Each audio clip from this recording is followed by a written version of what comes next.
We'll now move to questions from the press. I'll start with Lewis, ITV.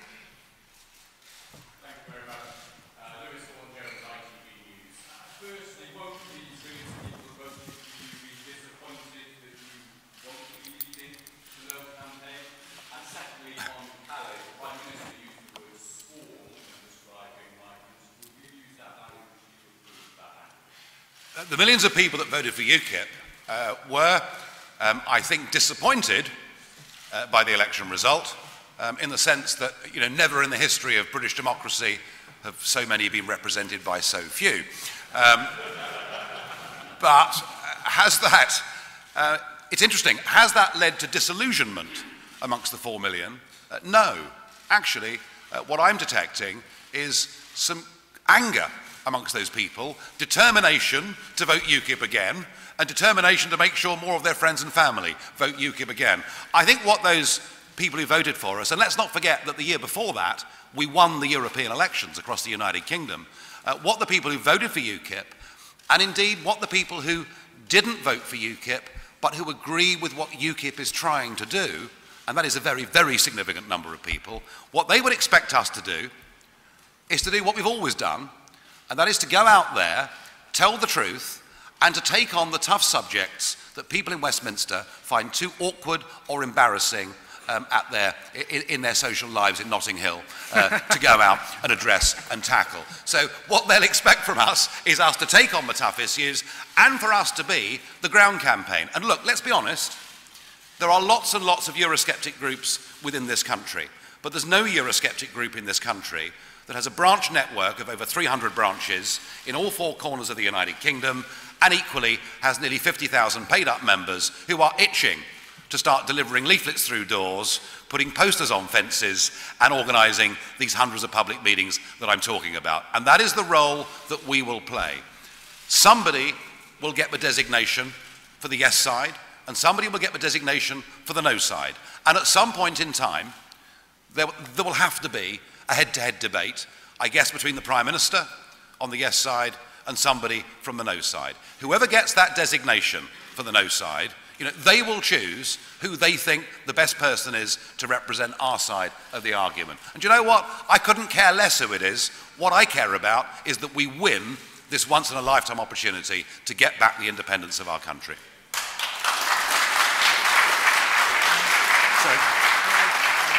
Fine, yeah. Sorry. Okay. Now, so here we are. Calais, a desperately serious situation. As somebody that travels regularly through that port, I have to tell you that I've felt intimidated going through there just recently. There are 9 migrants that have been killed so far this year, and it is a worsening, a deteriorating situation. I did describe a situation where my car was surrounded by a lot of migrants, and I felt intimidated. Whether this morning I used the word swarm, or the Prime Minister used the word swarm, who led who on, I'm not particularly sure, nor am I really convinced it's that relevant. Okay. Darren, Sky.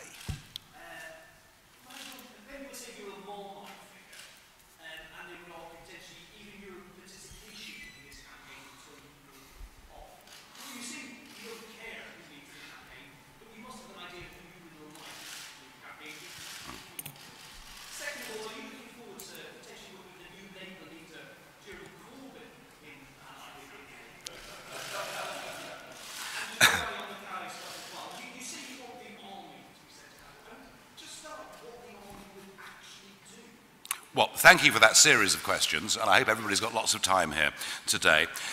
Look, whilst the media obsess about who the key figure will be in the yes and the no campaign, my concern today is that without us kicking this off, there isn't even a no campaign. Nothing is happening. So my priority is to see a no campaign, to see one of these 2 groups get designated, and let them work out who they want the head figure to be. And I don't care who it is. I care that we win. The Labour leadership contest. It's terrific, isn't it? And I'm not sure this afternoon whether to watch that or the Ashes. I mean, I really am, terribly split over this. I have to say, I don't particularly support Jeremy Corbyn's politics. but at least he stands for something. At least he has some ideas and some principles that he's prepared to defend. Whether they're wacky or not is up to each individual to make their mind up. I have to say, it does seem to me that to open up your membership to £3 a go, anyone can join and influence the leadership contest, is a mistake that even a relatively young party like UKIP would never, ever make. I would have thought, given the unison announcement overnight, that he now does look like the favourite. He now does look like winning. What does that mean for UKIP? I think it means that the success that we've had already with very moderate, politically very moderate Labour voters in the Midlands, the North, in Wales, I think under Corbyn that will continue. What it means for the referendum is potentially more interesting. That actually, as he takes the lead, he's trying to pretend that he really wants to reform the European Union. I suspect somewhere inside Jeremy Corbyn is a real democratic socialist that wants to get out and realises, particularly after the way Greece has been treated, that the EU is a fundamentally anti-democratic place to be. So if Corbyn does win the leadership, I think the implications of that for the referendum might...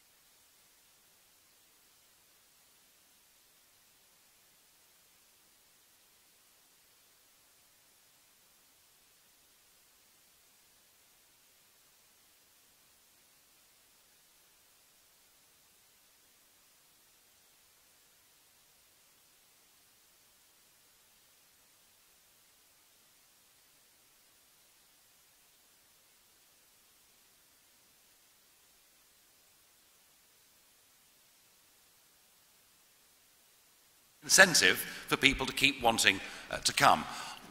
I know people who work for the border agency in Dover. They say they are hopelessly under-resourced. And it seems to me there are two things we have to do. We have to make sure the border agency is resourced. We have to make sure we have the ability to check cars and check lorries and caravans that are coming into the United Kingdom. And if short term, that means we have to use people other than the border force, then fine. But longer term, we're going to need a beefed up border force. I would also say that I think in terms of transport, strategically, we've got this wrong. We've placed all our eggs in the Dover-Calais basket. So as soon as there's an industrial action in Calais, which happens pretty regularly, Operation Stack comes into being. Operation Stack has become a fact of life in Kent over the last few years. And it strikes me that actually we should be thinking about using ports like Ramsgate and perhaps Folkestone and spreading some of the load. I'll do broadcast first and then come to print. Theo, LBC. Mr Farage, do you foresee any circumstances in the future, longer term, where the situation may become so serious that we'd have to close the Channel Tunnel either temporarily or permanently? Well, it's always possible, isn't it? But let's say that I hope that it doesn't happen. I mean, look, it's important. You know, it's important. The Channel Tunnel is important. It's important for trade. It's important for leisure. Here we are, with the summer holidays just having kicked off. So let us hope those circumstances don't occur. But if the French authorities don't start to take a much stronger and tougher line, it is a very real possibility. You see, what's happened is all of the emphasis was on the ferry port. If you go back 6 months, it was the ferry port where the migrants were camped. It's the ferry port where people were attempting to get into lorries and cars and caravans and all the rest of it. Since the massive fencing has gone up around the ferry port, the action's all moved to Eurotunnel. And the weakness of Eurotunnel is however much you build up the security or the fences at the Eurotunnel terminal at Coquelles itself, you're subject to the SNCF National French Railway line, where you go a couple of kilometres down the line and find fencing that is frankly pretty easy to clamber under. So I am surprised that the French haven't done more than they've done. We hear an announcement overnight that another 120 police are being put there, but against a couple of thousand people swarming a tunnel, frankly, there isn't very much more they can do. So I would say the risk to the Channel Tunnel being closed doesn't come from here, doesn't come from Dover, but it does come from France and the French authorities, and I very much hope it does not happen. Phil, Meridian. Yeah, Phil Hornby from Meridian. Back to the referendum, Nigel. You say only one referendum and no would mean no. Does that follow that yes would mean yes, and that would be the end of the argument? Well, I think yes does mean yes, and I think, as I try to lay out in my talk, that if we do vote yes, we have voted for deeper integration. I mean, frankly, it will be no holds barred as far as the Euro fanatics in this country are concerned. Would I accept a yes vote, I think really was your question. Well, I'd have to accept a yes vote, but I'm never going to wake up the next morning thinking that it's right that a bunch of unelected old men in Brussels make the law of this country. It'll be very difficult to reconcile me with that in the event of a yes vote, but politically, it may well kill off the argument for some considerable period of time. And as I said earlier, this is a once in a generation political opportunity, and that is why we need people in politics, in public life, in the media, entertainment, sport, you name it. We need people who, when they talk to their friends, say they think the EU is bad for Britain. We need them to come out and start saying it publicly. Mesa, Express. Thank you. Mesa Hall from the Daily Express. Nigel, what lessons, if any, are you taking from the Scottish independence referendum campaign, where you had a campaign against the status quo which lost but still seems to have been energised by the experience? Are you seeing this, I mean, as you said, as a once-in-a-generation thing, or even if you lose, could it energise the Eurosceptic movement to eventually win what you want? Well, you're right. I mean, you know, one of the things this opinion poll that, as I say, is being released, conducted by a European political party, and is being released right now. One of the findings of this poll is if the referendum was for us to join the European Union, we would say no. Because why would we join a club that costs so much money, that opens up our borders, that regulates our businesses and stops us having our own global trade deals? So the one advantage that Cameron has got is he has the status quo on his side, and he will use this argument of the fear of the unknown. However, if you look back to the 1970s, and I'm going to go back further than the Scottish referendum, if I may, for a quick moment. If you go back to the 1975 referendum, you know, what you see is a no campaign appealing to traditional British values, talking about our relationship with the world, the Commonwealth, etc. And nothing wrong with any of that. But what you saw from the yes side all those years ago was they owned the progressive argument. Even though these links and associations and 2 world wars were desperately important things, here was our chance to join this trendy, modern, fantastic club that had great economic growth, that didn't have the inflation or the 3-day week, or all of the terrible problems that bedeviled the country that was then called, if you remember, the sick, you're too young, but the sick man of Europe. All right? So they had the progressive argument.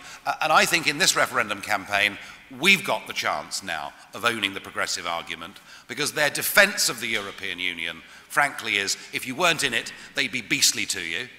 Well, if that's the case, they don't sound like very nice people. I wonder why we're doing this anyway. Their argument that if we weren't part of it, all trade would cease, I think people have seen through that already. I was very struck when Nick Clegg used those debates against me in 2014, how little resonance that had with the public, because they understand these things. And I think, so we've got the argument that actually the progressive argument is we want democracy. The progressive argument is we want government accountable to ourselves. The progressive argument is we're living in a global economy and we want to be free to make our own friendships and our own associations. The one thing I thought Alex Salmond got brilliantly right is he managed to engender a sense of optimism. He managed to get a feeling of perhaps, I mean, the economics were pretty rusty, but of what Scottish identity was all about. And he did go up and down the country, holding public meetings, walking down streets doing selfies and meeting people. And he did actually give Scottish people the opportunity to meet him, his colleagues, and get engaged. So to some extent, yes, there was much of, forgetting the policy, there was much of that campaign that Salmond got right, and we can learn from that. Yes. Owen Bennett, Huffington Post. Just wanted to clarify, Nigel, are you saying that you would definitely you're not going to put yourself forward as the leader of the No campaign? Are you saying that you personally are not going to do it? And secondly, when you talk about groups which need a kick up the backside, do you include the Exploratory Committee for the EU referendum, which of course has UKIP MP Douglas Carswell on it? What I'm saying is this. I'm saying that I'm making it clear today that we are going to take the lead in the ground campaign in this country. We will do so from September on a scale that this party has never attempted before. And you know, when I say to you, we're going to be doing hundreds of public meetings up and down the country, I'm not exaggerating, and in a couple of weeks' time, we will take out some national press adverts and show you where those venues are and who's engaged with them. So let's be clear, that is what I'm saying we'll do, and we are by far the best equipped party to do it. I'm also urging those in other campaigns who seem to think it's better to wait until the Prime Minister comes back from his renegotiation. I'm urging them that that is a terrible mistake, that we're giving the Prime Minister a big head start in this, and that that is the wrong approach. So whether these are exploratory committees or not, what I'm saying is the whole Eurosceptic movement needs to do two things. One, get cracking, and two, come together. And I am saying, if any of those groups want to come and share our platforms over the next few months, they are very, very welcome. Ben, Daily Telegraph. Oh, where is he? He's there. So, that's down. Hi, thank you. Nigel, can I ask a bit more about those Tory Eurosceptics who you're frustrated are sitting on their hands? Firstly, have you had any conversations with cabinet ministers who will campaign to leave the EU, and would you urge them to speak out? And secondly, do you think there might be a backlash if Eurosceptic Tories don't speak out and then there is a narrow yes vote? Right. Look, you know, Harold Wilson decided that cabinet ministers would be allowed to choose which side of the campaign they went on. It is pretty clear that David Cameron is not pursuing that policy, that everybody will be bound by collective responsibility, whether they're members of the cabinet, junior ministers, you know, parliamentary private secretaries, or whatever they are. So already within the Conservative Party, you've narrowed down the potential number of rebels because very few people give up ministerial positions on a point of principle. Would I urge those that agree with our side of the argument to do so? Yes, of course I would. I'd be delighted to see it. But in an age when politics is a career for most people above everything else, you know, I wait to be surprised. Okay?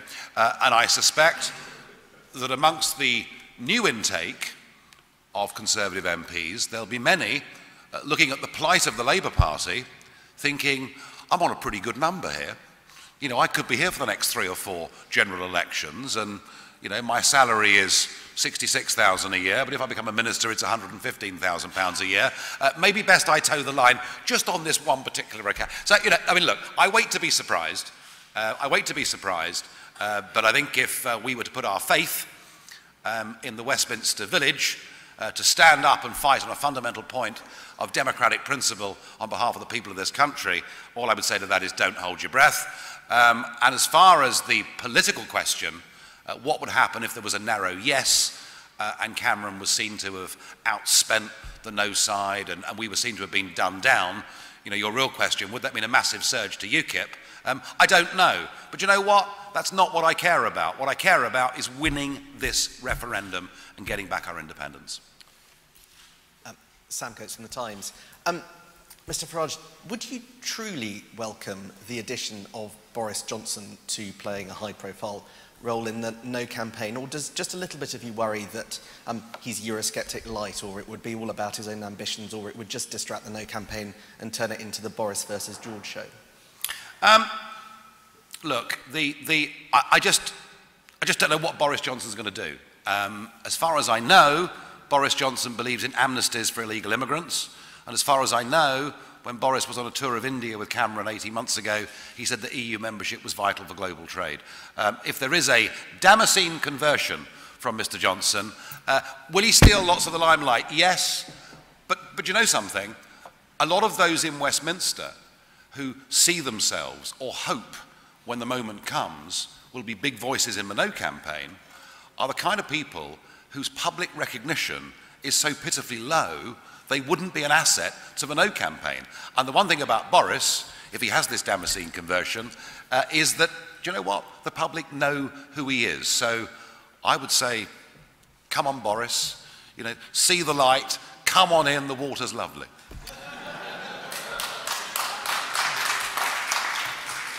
think Boris Johnson wants this double referendum. I know. Plan, He's got a lot to learn, of that there's no doubt. But, you know. Anybody who knows Mind you, he does want to be leader of the Tory party, so you never know, do you? Well, anyone who knows their history of the Conservative Party know that when it comes to double referendums, it doesn't really go very well. No. Yes, Sean. Joe Mays from Bloomberg. On the radio this morning, Nigel, you said the No campaign needs a leader who can debate best against David Cameron on TV, live, in front of the British public. After your successes against Nick Clegg, can you name someone who you think would be better than yourself in those debates? Oh, I'm sure there's a very long list indeed. And look, you know, you're all obsessing about who's going to lead the No campaign. Unless we get this thing kicked off in September, there won't be a No campaign, and we'll lose it by a huge margin. So, look, it will be up to whoever gets the designation for the No campaign to pick the person who'll do that debate against David Cameron. And you know what? It may even be somebody who's never been in politics before. It may be somebody, going back to the last question, who the British public actually know. Because I think politicians overestimate, you know, their carry and their spread amongst the British population. They're not well known, they're not very well liked, so let's wait and see. And let's hope somebody emerges, you know, from perhaps business or sport. Who's to say? Yes, sir. I've got John, if you can... Thanks very much. Mr Farage, you've got the Welsh Assembly elections in May as well, and lots of speculation that this will be an election where you break through. Can you fight two campaigns at once? Also, what do you say to the arguments that it wouldn't be right to take Wales or Scotland if they vote yes, out on the back of English votes? Well, I think point number one, you know, is UKIP capable of fighting a referendum and the Welsh Assembly election at the same time? Yes. And we'll be doing that also in Scotland, and we'll be doing it for the London Assembly, and we'll be doing it in Northern Ireland as well. You know, UKIP is a genuinely United Kingdom independence party. You know, we've got representation in all four corners. So the answer to that is yes. And, you know, if the referendum was to take place in April or to take place in June, it is likely that in fact those issues and those questions may well actually dominate the Welsh Assembly campaign. So I'm not nervous or frightened of that in any way at all. Last question. I've done 11, it's not bad, is it?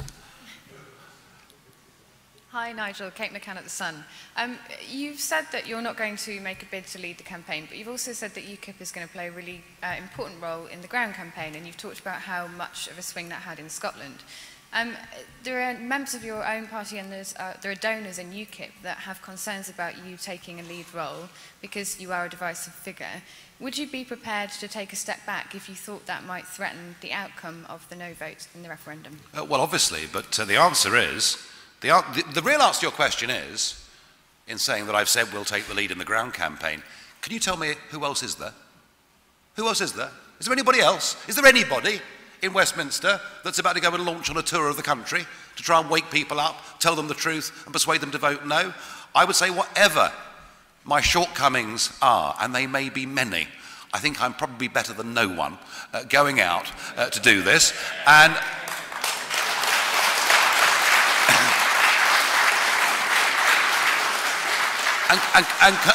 can I also make the point that of the 12 or 13 people who, over the last 4 or 5 years, would be deemed to be major donors to UKIP, I have the support of every single one of them but one. But one. There is one of those donors who doesn't think I should be involved in the campaign, but every one of the other donors is absolutely rock solid behind me. And whilst 1 or 2 comments might have been made in the wake of the general election, I would say this to you. I don't think there's been any point in the last decade when my leadership of the party or the party itself has ever been more united and more determined to do this job.